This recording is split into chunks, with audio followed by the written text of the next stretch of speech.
ठीक। अब देखो जरा, लेट से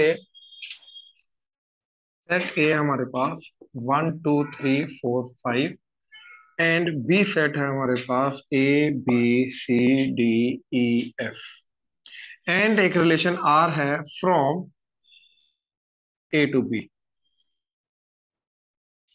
इसको लिखने का तरीका R:A-A-B। ठीक है। इसका मतलब क्या है? किस सेट के एलिमेंट्स को रिलेट कराया जा रहा है? ए। किस सेट के एलिमेंट्स के साथ रिलेट कराया जा रहा है? B. Let's say this relation is defined as 1 B, 2 D, 3 C, 4 F. ठीक है, ये क्लियर हुआ? नाउ अब इस रिलेशन का डोमेन, इस रिलेशन का रेंज एंड इस रिलेशन का कोडोमेन क्या होगा? ये तीन टर्म्स को हमें डिफाइन करना, राइट? अच्छा, ये तीनों की तीनों चीजें किसकी निकाली जाती हैं? फर्स्ट ऑफ ऑल रिलेशन की। ठीक है, ये तीनों की तीनों चीजें रिलेशन की डिफाइन की जाएंगी कि एक पर्टिकुलर रिलेशन जो अभी हमने डिफाइन किया है, इसका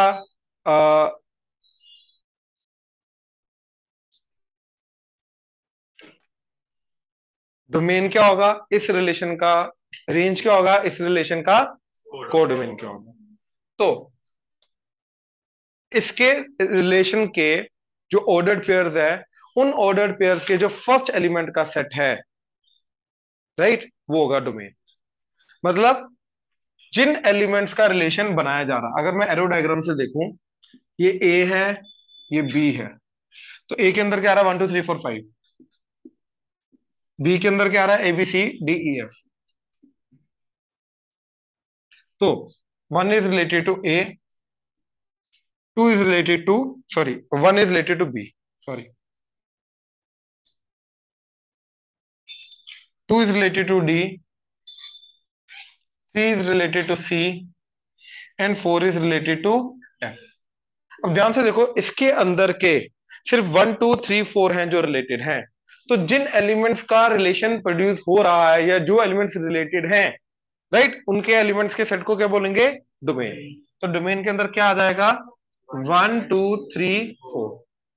अब रेंज, जिन एलिमेंट्स के साथ रिलेशन बनाया जा रहा है, BCDF, वो आ जाएगा रेंज। आउटपुट, ये इनपुट देने पे ये आउटपुट आ रहा है, ये इनपुट देने पे ये आउटपुट आ रहा है, ये इनपुट देने पे ये आउटपुट आ रहा है, ये इनपुट देने पे ये आउटपुट आ रहा है। तो इनपुट को क्या बोलेंगे? डोमेन। आउटपुट का क्या बोलेंगे? रेंज। तो ये आ गया अपना BCDF। अब कोडोमेन क्या होता है? वो पूरा का पूरा सेट जहां से आउटपुट आ रहा है, वो पूरा का पूरा सेट जिस सेट के एलिमेंट्स के साथ रिलेशन बनाया जा रहा है। तो set B is always the codomain. यहां पे जो ये वाला है, जिस सेट के एलिमेंट्स के साथ रिलेशन बनाया जा रहा है, उसको क्या बोलेंगे? सेट को कोडमैन। ये क्लियर हुआ? श्योर? ऑर्डर्ड पेयर्स का फर्स्ट एलिमेंट्स का सेट डोमेन, राइट। ये वो एलिमेंट्स हैं जिनका रिलेशन बनाया जा रहा है, जिनको रिलेट किया जा रहा है, जिनके साथ रिलेट किया जा रहा है, उसको क्या बोलेंगे? सेकंड वाले एलिमेंट्स जो है उनका सेट, रेंज। ये पूरा का पूरा सेट जिस सेट के एलिमेंट्स के साथ रिलेशन बनाया जा रहा है, पूरा का पूरा सेट, क्या बोलेंगे उसको? कोडोमेन। अब जो हमारा रेंज आएगा, प्लीज इधर, जो हमारा रेंज आएगा, वो हमेशा, वो सारे के सारे एलिमेंट्स हमेशा इसी में से आएंगे। ज्यादा से ज्यादा क्या हो सकता है? सारे के सारे, या तो कुछ मिस हो गया।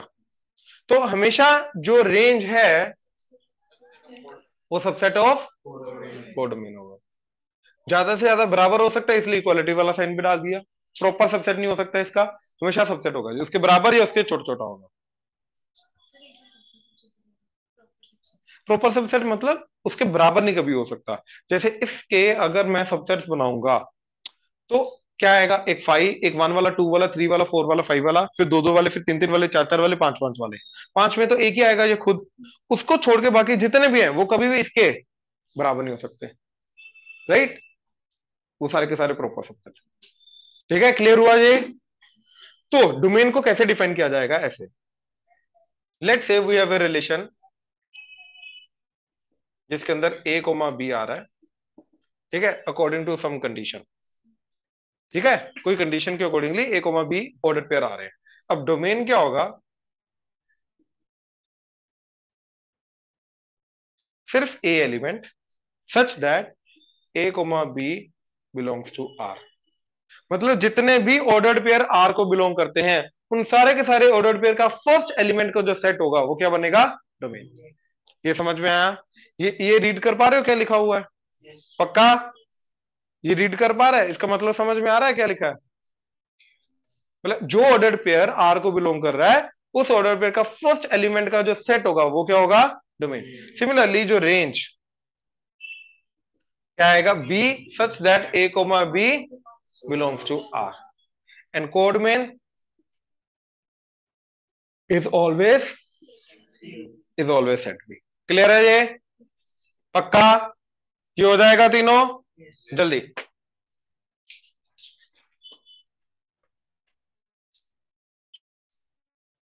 अब देखो,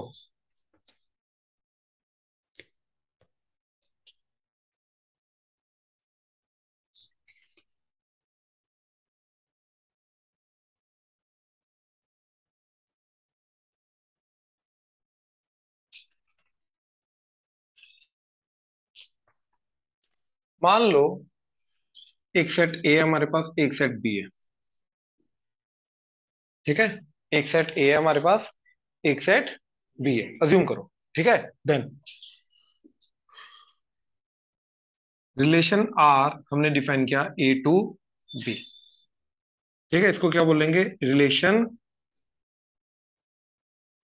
फ्रॉम ए टू बी। ठीक है, ये बोलेंगे ना हम, relation from A to B. हाँ या ना? राइट। अच्छा, अब अगर उसने बोला, मतलब सेट ए ही है हमारे पास, अब बी नहीं है। ठीक है, एंड उसने बोला रिलेशन जो है वो ए टू ए है। ए टू ए का मतलब ए सेट के एलिमेंट्स को ए सेट के एलिमेंट्स के साथ रिलेट किया जा रहा है। यहाँ पे क्या होता है, ए सेट के एलिमेंट्स को बी सेट के एलिमेंट्स के साथ, यहाँ पे ए सेट के एलिमेंट्स को ए सेट के एलिमेंट्स के साथ रिलेट किया जा रहा है। अब इसको क्या बोलेंगे, relation on set A. That's it. मतलब फ्रॉम ए टू ए का मतलब ही क्या है, रिलेशन ऑन सेट ए। तो जब भी ये वाली टर्म तुम्हें देखने को मिले, रिलेशन ऑन सेट ए, इसका मतलब क्या है, किस सेट के एलिमेंट्स को रिलेट किया जा रहा है, ए के। किसके साथ किया जा रहा है, ए। मतलब यहाँ पे ए और बी दोनों के दोनों ए ही है। ये समझ में आया? ये नोट कर लेना डिफरेंस। ठीक है, कई बार बच्चा ना इसमें कंफ्यूज हो जाता है, जब भी रिलेशन ऑन सेट ए दिया होगा कि भैया ए और बी क्या है, इसमें दोनों ए हैं। सिर्फ ए से ए के आगे दो थोड़ी देंगे, सिर्फ ए की। इसको लिखने का तरीका तो ये होगा ना, रिलेशन ऑन सेट ए। तो इससे कंफ्यूज नहीं होना कि ए और बी क्या है, मतलब दोनों सेट ए ही है वहां पे। रिलेशन ऑन सेट ए का मतलब है रिलेशन फ्रॉम ए टू ए। क्यों? अब मान ले अगर इधर ए है 1 2 3 4, और रिलेशन है 1 2 1 3, ये रिलेशन है। ठीक है, प्लीज इधर देखो जरा। मान लो ये सेट ए है, ये रिलेशन है, इसका डोमेन बता क्या आएगा, क्या आएगा, रेंज। ये बराबर हुई बेला? तू तो बोल रहा था बराबर होगी। ऑब्वियसली अलग अलग हो सकती है यार। जो भी ऑर्डर पेयर आएगा, उसका फर्स्ट एलिमेंट का सेट हमारा डोमेन बन जाएगा, सेकंड एलिमेंट का कोडमेन, अपना रेंज बन जाएगा। और कोडमेन क्या है, 1 2 3, तीनों अलग अलग है भैया। रिलेशन पे डिपेंड करता है। ठीक है ना? नोट कर लो साथ में एग्जांपल भी।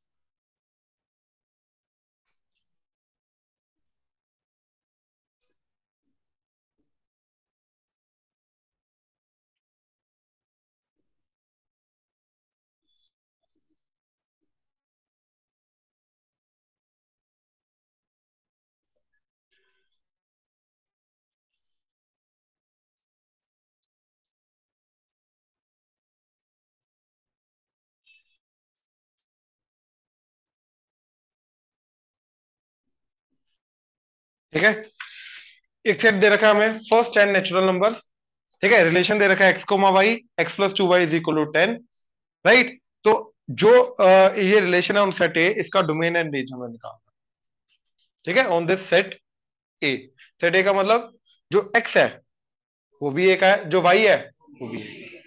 राइट, तो सबसे पहले हम इसके डोमेन एंड रेंज निकालने के लिए पहले देखेंगे क्या क्या ऑर्डर्ड पेयर है जो इसको सेटिस्फाई करेंगे। राइट, तो अब मैं वाई पुट करूंगा एक्स पुट करूंगा, सिंपल किससे रहेगा, वाई। ध्यान से देखो, वाई को 1 पुट किया, एक्स क्या आ गया, बिल्कुल बिलोंग कर रहा है, तो क्या आ गया 8 कोमा 1। अब 2 पुट किया, 4, उधर जाके 6, तो 6 कोमा 2, 2 वाई को 2 पुट किया था, 3, तो 4 कोमा 4 पुट किया, 8, उधर जाके तो 2 कोमा 5 पुट किया, 10 - 10 0 तो है ही नहीं इधर, तो डन, बस यही रिलेशन हमारा, ये समझ में आया। लेकिन अगर मैं एक्स पुट करता, राइट, तो एक्स इक्वल टू 1 पुट करो, 9 2 से, तो इससे नहीं कर रहा। मतलब एक्स की वैल्यू के लिए मेरे को ये देखना, मतलब दो टाइप की चीजें मिलती है मेरे पास, जो सेटिस्फाई कर रहा है, जो सेटिस्फाई, लेकिन मेरे को क्या चाहिए था, कर रहा है, तो वो ढूंढने पड़ते हैं। लेकिन वाई के अकॉर्डिंगली डायरेक्टली हमें वही मिला जो सेटिस्फाई कर रहा है। हाँ, अब वो क्लियर हुआ। तो एक डिफरेंस, लेकिन ये एक्सपेरिमेंट कर करके पता चलेगा कि भैया किससे मेरे को इजीली मिलेगा। हाँ, ये तो पुट करके देखना पड़ेगा, ठीक है ना, ऐसा नहीं पता चलेगा। अब इसका डोमेन क्या आ गया, 2 4, और ये इंक्रीजिंग ऑर्डर में लगाना जरूरी नहीं होता, तुम रैंडमली भी लिख सकते हो। अच्छा, रेंज 1 2, डन, कोडोमेन सेट है, क्लियर हुआ, श्योर, जल्दी।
क्वेश्चन रीड कर लो।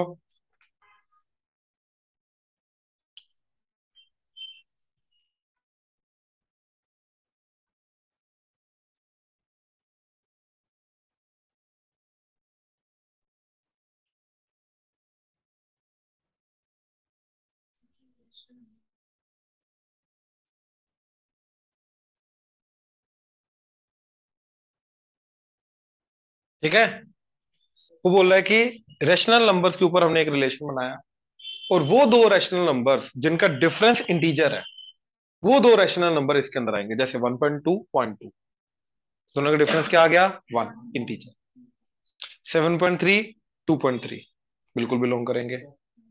बात समझ में आ रही है ना, कौन से दो रैशनल नंबर बिलोंग करेंगे इसको, जिनका डिफरेंस क्या है, इंटीजर, चाहे वो पॉजिटिव है चाहे वो नेगेटिव, फर्क नहीं पड़ता। तो ऐसे रिलेशन के अंदर हमें प्रूव करना है ए कोमा ए टाइप का ऑर्डर पेयर हमेशा आएगा, मतलब 2/3 2/3, क्योंकि इन दोनों का डिफरेंस क्या हो जाएगा, और 0 तो इंटीजर होता है। तो इन जनरल हमें प्रूव करना है कि अगर पहला दूसरा एलिमेंट सेम है, तो यस ये चीज हमेशा इस रिलेशन को बिलोंग करेगी। ये समझ में आया। अब अगर if A if A comma B belongs to R, then उसका उल्टा बी कोमा ए भी आर को बिलोंग करेगा, ये भी प्रूव करना है। मतलब 1.3 कोमा 0.3, अगर ये आर को बिलोंग करे तो इसका उल्टा 0.3 कोमा 1.3 भी आर को बिलोंग करेगा। ये समझ में आया। ऐसे ही अगर दो हैं, जैसे 7.3 coma let's say 2.3, right, 2.3 coma 1.3। अब देखो एक्चुअली में ये वाला एलिमेंट और ये वाला एलिमेंट सेम होना चाहिए, A comma B and B comma A, B comma C, है ना, A comma B and B comma C. अब अगर ए कोमा बी आर को बिलोंग कर रहा है, बी कोमा सी आर को बिलोंग कर रहा है, तो ए कोमा सी भी आर को बिलोंग करेगा। मतलब ये पता क्या कहना चाहता है, देखो ए बी सी, अगर ए बी से रिलेटेड है, बी सी से रिलेटेड है, तो भैया ए बी सी से रिलेटेड होना चाहिए। ये समझ में आया? इसका मतलब ये जा रहा है, ठीक है। इसका मतलब क्या है कि ए बी से रिलेटेड है तो बी भी ए से रिलेटेड हो। इसका मतलब क्या है कि हर एक एलिमेंट खुद से रिलेटेड हो। ये समझ में आया? तो ये तीन चीजें हमें शो करनी है। अब ध्यान से देखो, हमें इन जनरल एग्जांपल लेके नहीं करना, कोई पर्टिकुलर नंबर लेके नहीं करना, इन जनरल करना, याद रखना। तो देखो हमने क्या किया, पहला, अब कोई भी ऑर्डर्ड पेयर इसको कब बिलोंग करेगा, जब उन दोनों का डिफरेंस क्या आएगा, इंटीजर। हाँ है ना? तो since a minus A is zero, that is zero belongs to z, therefore a minus A, ठीक है, a minus A belongs to integer, therefore a कोमा a always belongs to r। ये पहले तीनों लाइनों को समझो क्या हो रहा है। अगर ए कोमा ए को उल्टा लिखा मैंने, अगर ए कोमा ए को इसको बिलोंग करना है, तो ए माइनस ए क्या होना चाहिए, इंटीजर। अब मैंने ये बोला कि सिंस ए माइनस ए आ रहा है जीरो, ए जो मर्जी हो जाए, और जीरो तो इंटीजर होता है, तो इसका मतलब ए कोमा ए हमेशा इंटीजर है, मतलब ए कोमा ए आर को हमेशा बिलोंग करेगा। यहां से यहां तक कैसे पहुंचे, ये समझ में आया? कंफ्यूजन है तो बोलो पक्का, क्योंकि उसकी कंडीशन है कि ए कोमा ए तभी इसको बिलोंग करेगा जब ए माइनस ए इंटीजर आएगा। तो अब उल्टा कर दिया, ए माइनस ए इंटीजर है तो ए कोमा ए आर को बिलोंग करेगा। क्लियर हुआ? पक्का सेठ साहब?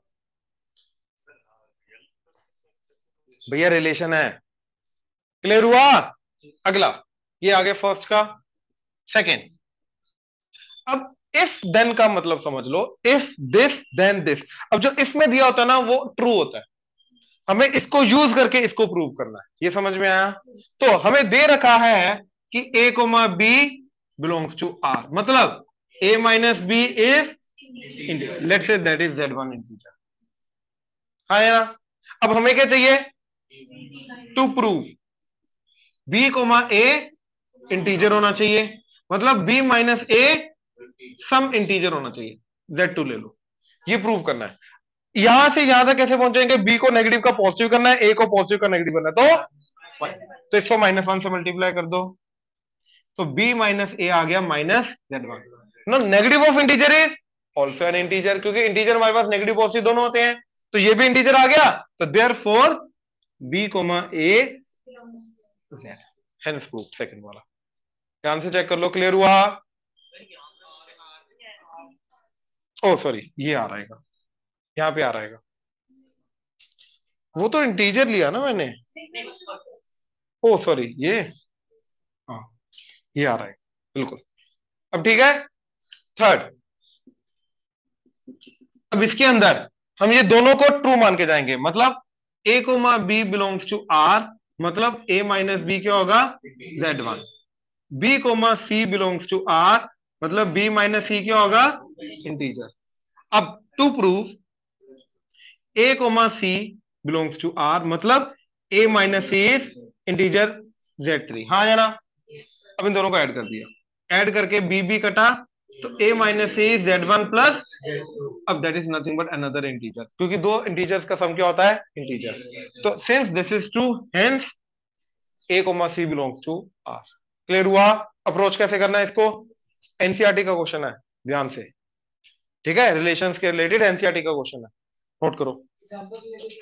नहीं, एग्जांपल से नहीं होता, वेरीफाई होता है एग्जांपल से, एग्जांपल से कभी भी नहीं भाई।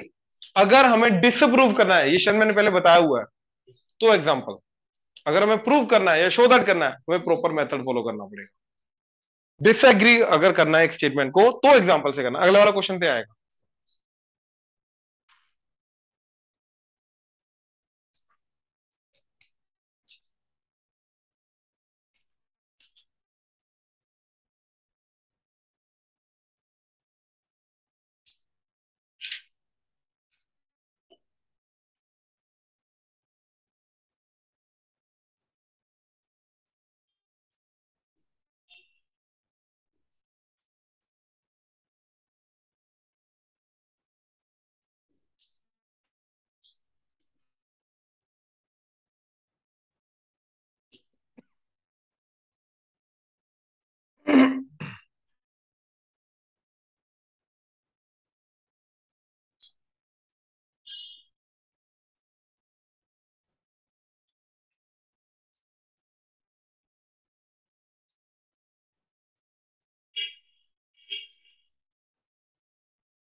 ठीक है, अब ये ट्रू या फॉल्स है, शो नहीं करना है, मतलब फॉल्स भी हो सकता है।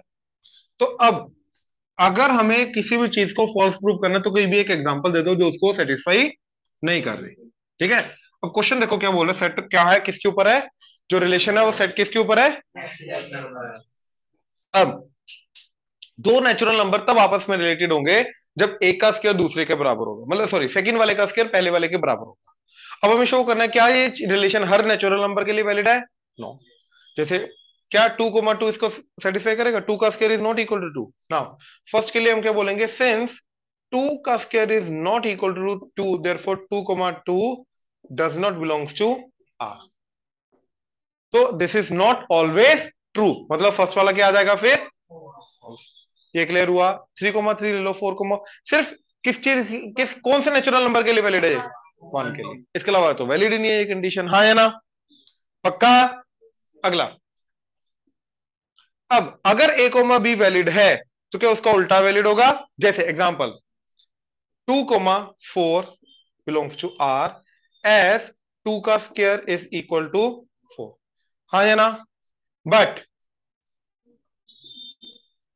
इसका उल्टा 2,4 does not belongs to R S 4 का square is not equal to 2, तो hence this statement is also false. ये चीज क्लियर हुआ, पक्का। देख लो अगला, अब हमें ऐसा नंबर चूज करना है दो ऑर्डर पेयर सच दैट पहले का सेकंड एलिमेंट एंड सेकंड का फर्स्ट एलिमेंट ये दोनों क्या होना चाहिए, इक्वल। ठीक है, तो जैसे 16,4 बिलोंग्स टू आर एस 4 का स्क्वायर इज 16। अच्छा, 4,2 बिलोंग्स टू आर एस 2 का square is 4। But A comma B, B comma C, अब A comma C 16,2 does not belongs to R as 2 का square is not equal to, so this statement is also false। Clear हुआ, sure, frock से।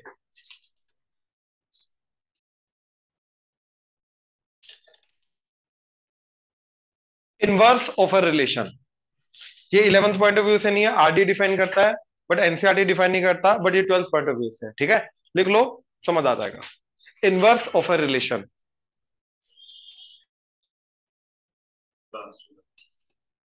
पहले लिख ले।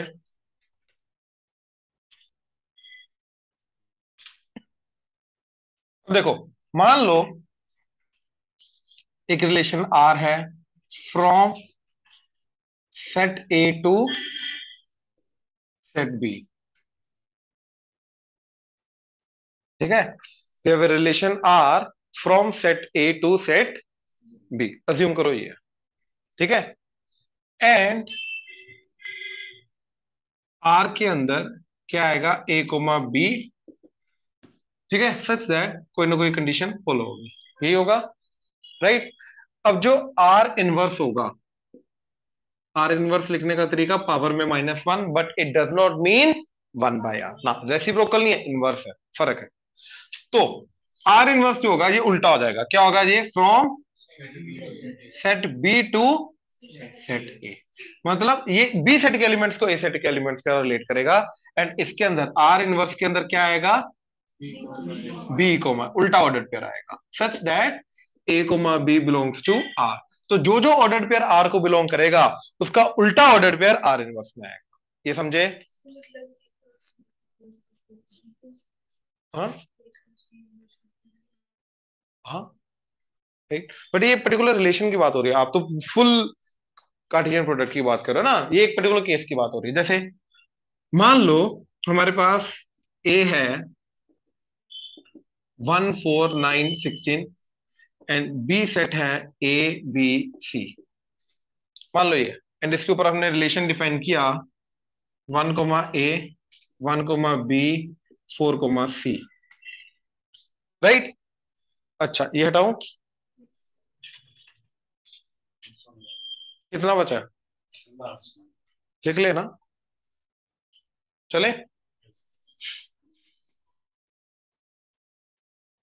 अच्छा, तो इसका डोमेन क्या आ जाएगा,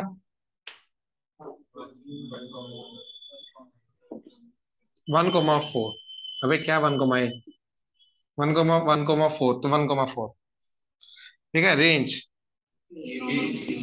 A, B, C। अब इसका जब मैं आर इनवर्स डिफाइन करूंगा, वो क्या आ जाएगा? A, 1, B, 1,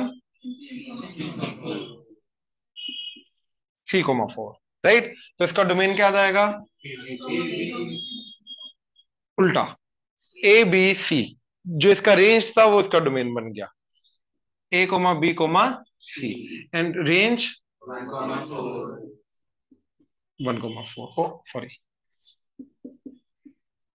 I hope clear हुआ। तो यहां से हमें ये पता चला, जो इसका, क्योंकि ऑर्डर पे उल्टा हो गया ना, तो फर्स्ट एलिमेंट सेकंड पे चला गया, सेकंड वाला, तो जो डोमेन था वो रेंज बन गया, डोमेन रेंज डोमेन। तो मैं ये बोल सकता हूं इन जनरल कि जो रेंज ऑफ आर है वो डोमेन ऑफ आर इनवर्स है, एंड जो डोमेन ऑफ आर है वो रेंज ऑफ आर इनवर्स है। आई होप ये चीज क्लियर हुआ। कैसे निकालना इनवर्स पता चला? इसी से हमारे इनवर्स फंक्शन बन के आता है। उसके अंदर क्या होता है? Range, domain, domain, input, output, output, x और वाई इंटरचेंज हो जाते हैं। ये इनवर्स फंक्शन बन जाता है हमारा। धीरे धीरे करके इंट्रोड्यूस करूंगा, राइट। कल से हम फंक्शन स्टार्ट करेंगे, ठीक है। ये नोट कर लो। हाँ, ये भी नहीं था।